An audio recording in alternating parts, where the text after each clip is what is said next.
reassembly. Yan, kapit. Makikita mo yung points na yan. Para ano yan.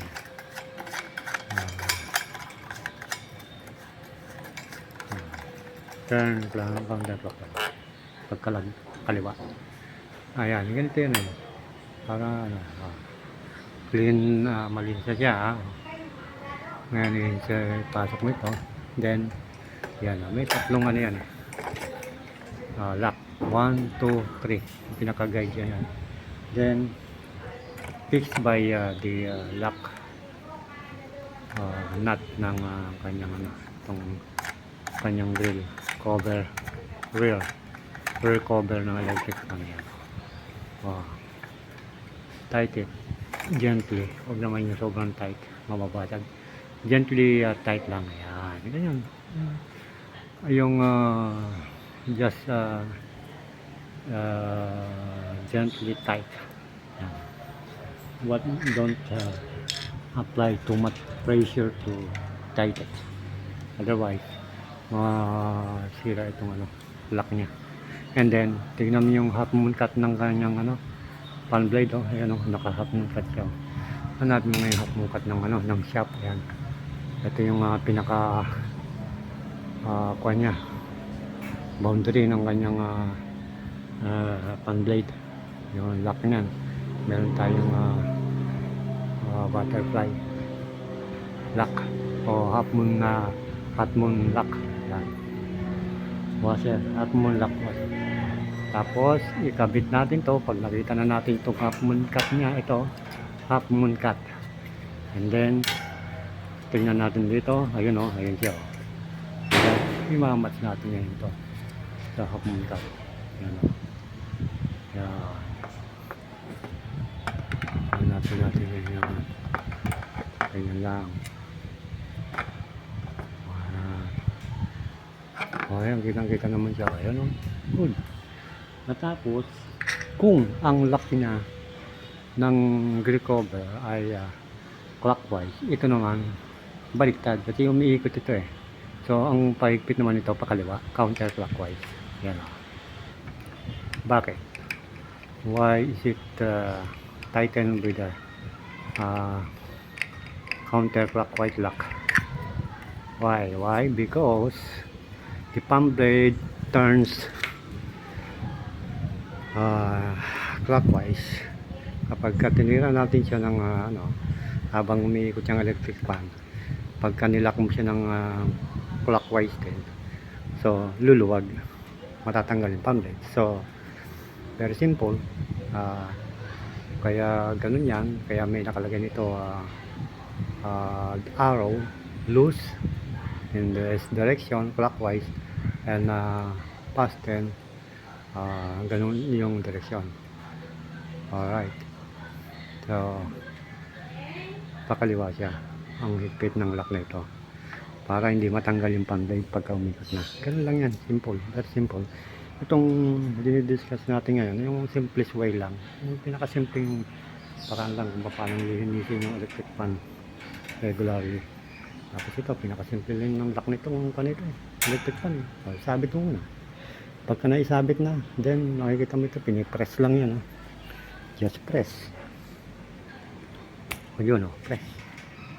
Lock na.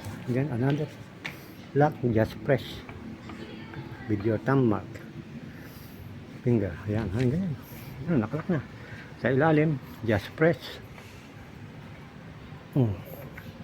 Hindi kailangan ng too much pressure. Kailangan relax lang in fixing the electric fan locks to avoid damage for the lock. Kasi yung iba malakas masyado, hanggang sa sobrang lakas na sisira. Ngayon ito, pinaka-control, speed control, or what we call the selector switch from 1, 2, 3 speed. Ibig sabihin meron siyang number 1 low, number 2 medium speed, number 1 low, number 2 medium speed, number 3 high speed. Kaya tatlo ang speed niya. Makikita mo naman yan eh. Meron siyang close. sa ilalim, open slot. So just insert this slot, push down, and then nakapix na siya. That is a simple way how to reassemble the electric fan. And then meron siyang top dito, i-shot lang yun. Yung ganda. Alright, okay, another one is completed. That's all. Yan ang procedure ng paglilinis ng electric fan, yung tinatawag na dry cleaning without using water or liquid cleaning materials or chemicals. Hindi na kailangan yon kasi nga naging cause pa ng corrosion or rust, lalo na ito yung makikita ko kung bakit gano'n. I have one here, hindi ko napansin. Matagal na kasi itong electric fan na ito. Nung naglilinis yung aking asawa, mga anak, ginagamitan nila ng tubig. So let's see the result.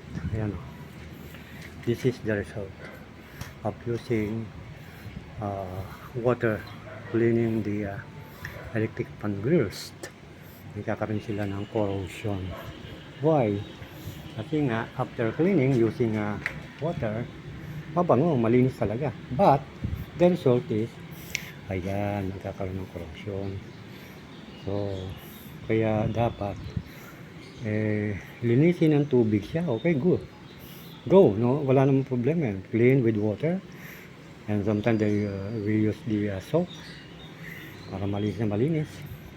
But wag kakalimutan punasan ng tuyong basahan para yung moist nakakabit sa kanya. Although electric fan yan, nagpo-produce ng air, pero yung moist na yun, pag natuyo siya, pinapitan ng alikabok o anuman, then unti-unti nagpo-form siya ng corrosion. Ayan, kaya ang gagawin ko rito, i-sprayan ko siya ng silver lacquer paint, spray pen, para bumalik yung dating kulay.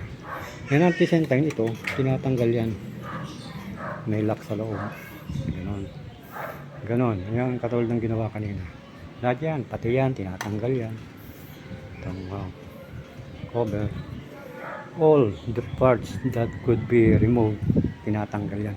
And at the same time, pati yung ilalim yan, nililinis. Clear. Kasi bakit? Why? Dahil, although tapos ka na maglinis, pag hindi mo naman tinignan sa ilalim yan, see? Maraming sapot, maraming dumi. Everywhere. Every part of the electric fan should be checked and cleaned properly. Okay, thank you.